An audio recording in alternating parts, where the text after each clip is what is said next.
Hey everyone, Mr. Comics 9 here. So this little batch of video here is basically a trading kind of video. I only bought the first two books here, and I'll show you guys. The rest of them, I had a short box, about 100-ish books that I trimmed down from my collection that I just didn't want in the collection. A solid chunk of that 30 books was like Captain Marvel. I kept the keys, kept a few covers, but trimmed a lot of it down. And I just didn't want the books anymore. So I took them to Ed's Comics and Collectible Cards, and basically said, can you do, like trade in for these books, for some credit. And he asked, he looked through it when he asked for what I wanted, and I said maybe like quarter a book, and he ended up giving me, which would have been like $24, kind of a thing, $25, and he ended up giving me $35 in store credit. So I was like, awesome, I'll take that. And so I went about and traded my short box for about let's see, here they are, a chunk, basically, of books here for the collection. So, like I said, the first two books here I bought. So this one actually I bought from a different store called Vault 35 up at the mall here.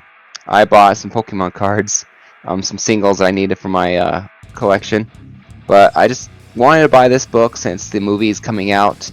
Captain America 4 is coming out, and I just didn't want this character to make an appearance and spike this book again, because I liked the book, or liked the character when he was mentioned.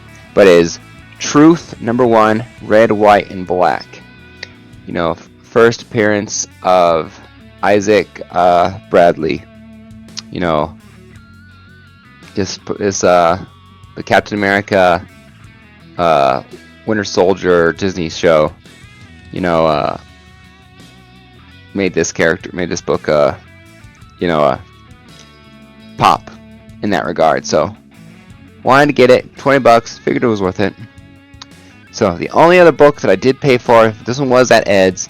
I basically ended up paying for it because I had already got the books I wanted and a few extra bags, single bags and boards, to reach my $35 quota.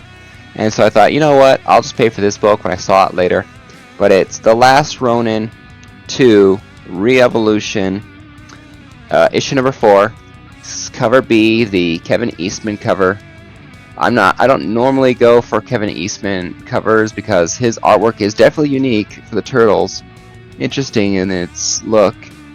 But I figured the other two covers I wasn't in love with either one of them, and so I thought I'd go with something a little cooler, and just go with this one. But I like these new Turtles. Honestly, they're fun.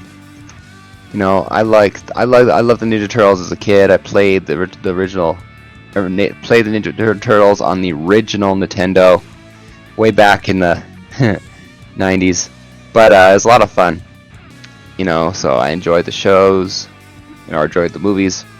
So it's a lot of fun. The newer movies, not the older movies. The newer movies with Megan Fox.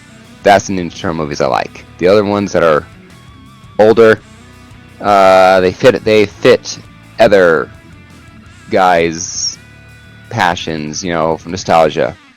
Not so much me. I didn't know, but to each his own, right? All right. So these books here, the rest of these books are the ones I got for trade. So this story this 4-part story interests me.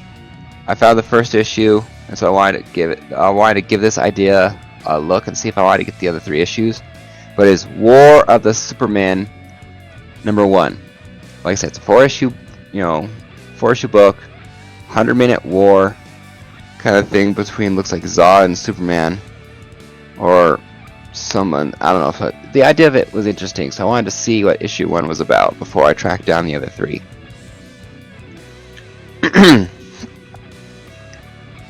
Sorry. I got Ultimate Spider-Man #107 because I am trying to get complete an Ultimate Spider-Man run.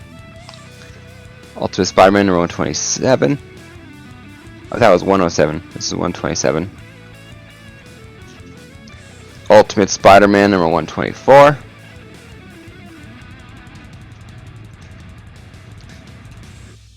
And Ultimate Spider-Man number 88. So those are the Ultimate books. I grabbed this dirtier cover of Spider-Man Hobgoblin Lives, issue number 3. You know, it has some inky fingerprints down there. Someone smudged a lot, honestly, on the front and back. You know, it's like someone who handled a lot of ink was like handling the book a lot or something. It's I just want to know the rest of the story, honestly, so I bought it as a basically reader copy. You know, if I really like how it ends, I will get an upgrade of that book, you know, when I come across it. These last two books I enjoyed a lot.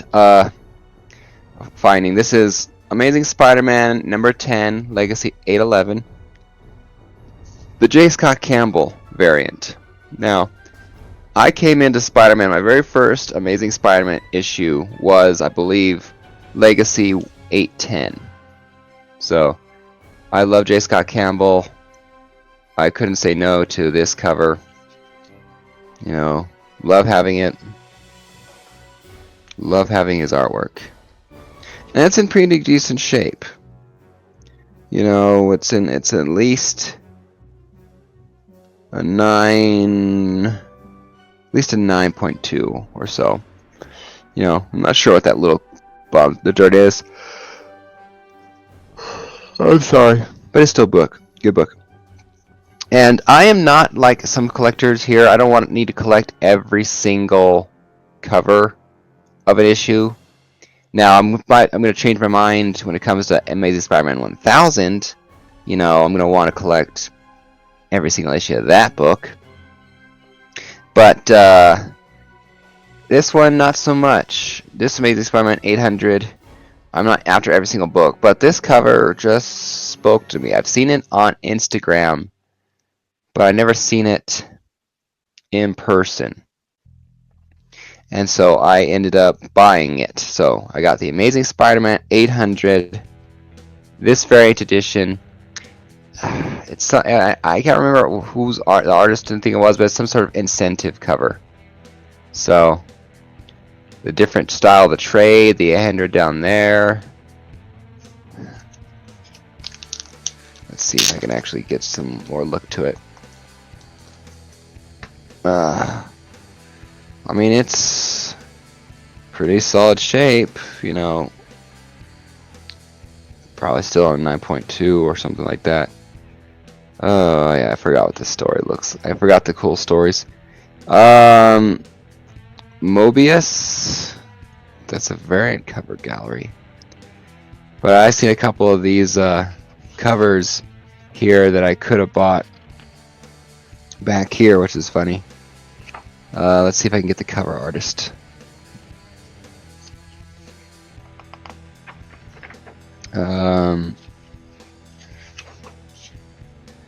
I'm not seeing it off the top of my head here. Yeah, I'm not seeing it. I have to give it to Dan Slott though. His books sucked at the end. They were just starting to suck a lot at the end there. But he ended on a great story arc. Going down swinging was a lot of fun. In fact, Amazing Spider-Man 800 here is probably one of my favorite of the Centennial issues as far as story is concerned. Not cover art, story. ASM 300 is still my favorite. I think 100 might be close. Let's see. 5 is good. Peter dies. When does Peter technically die? Doc Ock takes over. Is it 700? But 800 there with a fight with him and the Green Goblin makes this great. So it's a lot of fun. So those are the books. Like I said, I basically took 100 books I didn't want from the collection, and I basically spent $8 on a Ninja Turtle book, and the rest of those books I got for free. So I think I did, pretty good. So I wasn't trying to get a sweet deal. I mean, I was taking a lot of duds, honestly. I wasn't taking him a short box with, first Morbius, first, Infinity Watch, first, Nebula. I wasn't taking keys really in there. It was basically, here's a lot of junk. He was concerned about being able to sell, being able to sell a lot of the Captain Marvel comics. But he gave me an offer. I took it because I was more than happy to get rid of the extra books and move on. So, hope you guys enjoyed the video. Take care. Happy collecting. Till next time. Hey everyone, if you enjoyed this video, do me a favor, hit that like button, hit the subscribe button, comment down below, and don't forget to hit that notification bell. I love making these videos and I love your guys' support. So again, if you like this video, hit that like button, hit that subscribe button. I'll see you guys next time. Happy collecting.